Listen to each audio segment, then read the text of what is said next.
ना modes of payment of dividend, ये जो है ना, इसका रेलेवेंसी मॉडर्न टाइम्स में या आजकल खत्म हो गया है। क्यों? मैं जैसे वीडियो आगे बढ़ेगा बताते जाऊंगा। ना कंपनी जो डिविडेंड शेयर होल्डर को देती है, कंपनी का हेड ऑफिस मुंबई में, शेयर होल्डर्स पूरे इंडिया में फैले हुए, सबको एक जमाने में चेक्स जाता था जिसको टेक्निकल भाषा में डिविडेंड वारंट बोलते थे। जो कंपनी डिविडेंड पे करने का जरिया था, उसमें चेक, वारंट या इलेक्ट्रॉनिक मोड। चेक तो देते नहीं थे। चेक कब देती थी? 25 30 40 साल पहले एक चेक आता था, उसके बाद जमाना चेंज हो गया, डिविडेंड वारंट। वारंट जैसे मैंने बताया एक चेक है, लेकिन उसके कॉर्नर में एक परफोरेशन है। परफोरेशन मतलब कागज जो तुमको फाड़ना है, बाकी का चेक बचेगा, जाके बैंक में जमा करना है।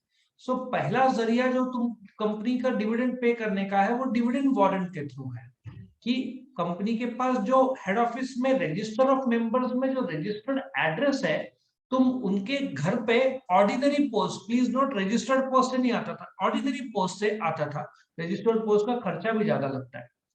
वो डिविडेंड वारंट कंपनी भेज देती थी, और उस समय पेमेंट का टाइम 6 महीना था, फिर गवर्नमेंट ने कम करके 3 महीना कर दिया था। अभी तो 30 डेज में सब क्लियर होना होता है। तो डिविडेंड वारंट में शेयर होल्डर की जवाबदारी थी कि चेक जाकर बैंक में जमा करे, और नहीं जमा किया तो इसका पिछला वाला वीडियो अनक्लेम डिविडेंड में हमने देख लिया कैसे प्रोसीजर होता है। लेकिन ये जमाना चला गया अनक्लेम अपना सॉरी डिविडेंड वारंट का। क्यों? क्योंकि आज की तारीख में खर्चा कितना होता है, डिविडेंड वारंट का प्रिंट करना पड़ता है। देखा जाए तो वो चेक ही देता है, बट उसमें एक्स्ट्रा कागज दे देता है परफोरेशन का। तुम उसको प्रिंट करो, और 30 लाख शेयर होल्डर्स है तो 30 लाख चेक, 5 रुपए का एक चेक बैंक चार्ज करेगा तो 1.5 करोड़ रुपया हो गया। प्रिंटिंग कॉस्ट 1 रुपया, तो कितना हुआ? 1 करोड़ 80 लाख। पोस्ट 10 रुपए लेगा, कितना हुआ? 30 लाख 3 करोड़, मतलब 5 करोड़ तो तुम्हारा भेजने का, जो आदमी चेक को एनवेलप में डालेगा डिविडेंड वारंट को। 5 करोड़ रुपए का खर्चा बहुत ज्यादा हो जाता है। सो जब एनईएफटी अभी जो रिसेंटली आ रहा है, फुल फ्लेजेड नहीं आया, तो कंपनी ने एक डिविडेंड मैंडेट का सुविधा किया था। मेरे टाइम में डिविडेंड मैंडेट था।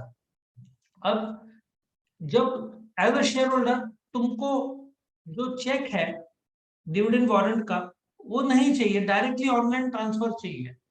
तो उस जमाने में, मैं बात कर रहा हूँ 10 साल पहले की, 10 15 साल पहले की, एक फॉर्म आता था जिसको डिविडेंड मैंडेट बोलते थे। वो डिविडेंड मैंडेट क्या था, कि मैं एक फॉर्म भर के कंपनी को देता था, जिसमें मेरा अकाउंट नंबर, नाम और आईएफएससी कोड डाल के देता था। कंपनी इलेक्ट्रॉनिकली, जो आज के तारीख में जैसे ट्रांसफर होता है, वो ट्रांसफर कर देती थी। कंपनी को फायदा ये होता था कि डिविडेंड वारंट प्रिंट करने की जरूरत नहीं, एनवेलप की जरूरत नहीं, पोस्ट से भेजने की जरूरत नहीं, वो आदमी को पगार देने की जरूरत थी जो एनवेलप में चेक डालेगा। बस वो ऑनलाइन इलेक्ट्रॉनिकली जैसे आज ट्रांसफर होता है, वैसे वो ट्रांसफर हो जाता था। अच्छा, चेक कंपनी भेजेगी, 30 लाख चेक भेजेगी, तो हो सकता है कुछ चेक घूम जाए पोस्ट से, हो सकता है तुमको, तुम घर पे नहीं हो, वो वापस चला गया हो सकता है तुमको चेक मिलने के बाद तुमने रखा हो, तुमसे मिसप्लेस हो गया हो, गुम गया हो, फट गया हो। ये हमसे होता था। 50 100 रुपए का चेक, 10 रुपए का चेक, फिर डालेंगे डालेंगे करके ऐसा भी हुआ है, घूम गया है। अब डिविडेंड मैंडेट का एक एडवांटेज ये था कंपनी को, कि चेक छापने की जरूरत नहीं पड़ती थी, कॉस्ट सेव होता था। लेकिन उसका एक नुकसान भी था। अब एक शेयर बाजार में एक स्विंग ट्रेडर होते हैं, जो 10 15 दिन में कंपनी के शेयर बेच के, 10 15 20 25 दिन में कंपनी के शेयर बेच के दूसरा कंपनी। अब मैं हर 10 दिन में कंपनी का शेयर बेच रहा हूँ, तो मैं डिविडेंड मैंडेट दूं किसको? क्योंकि कंपनी को देना पड़ता था। सो और उसमें एक और प्रॉब्लम था, तुमको फॉर्म भरो, तुम डिविडेंड मैंडेट कंपनी को दो, सबको आलस आता था। मेजोरिटी लोग डिविडेंड मैंडेट हम लोग भरते नहीं थे, क्योंकि तुमने कंपनी के शेयर बेच के किस दूसरे कंपनी का शेयर खरीदा, तो डिविडेंड मैंडेट का तो वैल्यू खत्म हो गया। तुमने 2 3 साल शेयर रखा तो बात अलग है, डिविडेंड मैंडेट काम का। लेकिन जो 2 3 महीना 6 महीना शेयर होल्ड करता है, 2 महीना सिर्फ, उसके लिए डिविडेंड मैंडेट का यूज नहीं था। तो लास्ट में एक बहुत बढ़िया टेक्नोलॉजी के थ्रू एक आइडिया आया। तुमको बोला गया, आज जब भी तुम शेयर्स का अकाउंट ओपन करोगे, जिसको डीमैट अकाउंट बोलते हैं, हम डिटेल में वो पिछले इसमें बताया हुआ डिपॉजिटरी चैप्टर में। तो डीमैट अकाउंट जब तुम ओपन करते हो कोई डिपॉजिटरी के पास, मतलब मोतीलाल ओसवाल, कोटक, इंडिया बुल, शेर खान, तो उनको तुमको एक क्रॉस चेक देना होता है, क्रॉस चेक, कैंसल्ड चेक, ठीक है ना। क्रॉस चेक जैसे ही दोगे, ठीक है, तो क्रॉस चेक में आईएफएससी कोड होगा, अकाउंट नंबर होगा, तुम्हारा नाम होगा। तो जब अकाउंट ओपन करते हैं ना, और वही अकाउंट नंबर, आईएफएससी कोड, जब तुम कंपनी चेंज करते हो, लेकिन तुम्हारा जो डीमैट का अकाउंट नंबर रहता है वो तो सेम रहता है, और उसमें अटैच रहता है तुम्हारा डिटेल्स, आईएफएससी कोड, और तुम एक नहीं दो भी बैंक अकाउंट दे सकते हो, कोई प्रॉब्लम नहीं है उसमें। तो अब क्या होता है, कंपनी के पास ऑटोमेटिकली तुम्हारा आईएफएससी कोड आ जाता है, क्योंकि कैंसिल चेक जब तुमने दिया तुम्हारे ब्रोकर को, तो ब्रोकर ने डीमैट में रजिस्टर करा दिया। सो नाउ एवरी टाइम तुमने कंपनी बेचा के शेयर्स बेचे, तो तुमको डिविडेंड मैंडेट की जरूरत नहीं पड़ती। स्टार्टिंग में जो तुमने कैंसिल चेक दिया, नाउ फॉरएवर वो रिकॉर्ड हो गया इसके पास। तो तुमने 10 कंपनी के शेयर्स खरीदे, तो तुमको 10 डिविडेंड मैंडेट देने की जरूरत नहीं है। स्टार्टिंग में जो तुमने कैंसिल चेक दिया, तो ऑटोमेटिकली कंपनी तुमको इलेक्ट्रॉनिक क्लियरिंग सर्विसेज, यदि चेक का रकम छोटा है और बड़ा है तो एनईएफटी के थ्रू ट्रांसफर करेगी।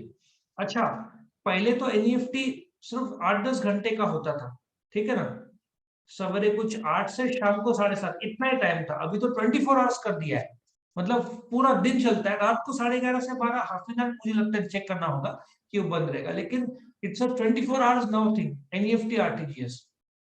तो कितना बढ़िया है कि तुमको अभी घर बैठे बैठे डिविडेंड मिल जाता है। सो आज के तारीख में ना ECS low value transaction debit credit के लिए होता है, एनईएफटी हाई, और एनईएफटी से भी बड़ा आरटीजीएस होता है। ये ओसी में बताया गया है डिटेल में। सो आई होप सबको समझ में आया कि डिविडेंड वारंट का जमाना चला गया। अभी तो चेक आ जाएगा, इतना ऐसा होता है ना कि अरे बैंक में कौन जावे इतना। सो मुझे नहीं याद पिछले 2-3 साल से मुझे कोई भी चेक मिला है, सब online transfer. That's one of the best thing जो इंडिया में हुआ है। ऑटोमेटिक टेक्नोलॉजी का फायदा शेयर होल्डर को भी होता है। तो इसका मतलब अनक्लेम डिविडेंड का इंपॉर्टेंस खत्म हो गया है, क्योंकि अनक्लेम्ड होगा ही नहीं, सब ऑनलाइन ट्रांसफर हो जाएगा सब शेयर होल्डर को। तो ऑनलाइन एक बार चला गया, तुम्हारे खाते में आ गया। हाँ, प्रॉब्लम कब होगा, जब कंपनी ने ऑनलाइन ट्रांसफर किया, तुमने अपना बैंक अकाउंट बंद करा दिया। सो प्रॉब्लम ये होगा, वो पैसा वापस आ जाएगा तो बैंक में पड़ा रहेगा।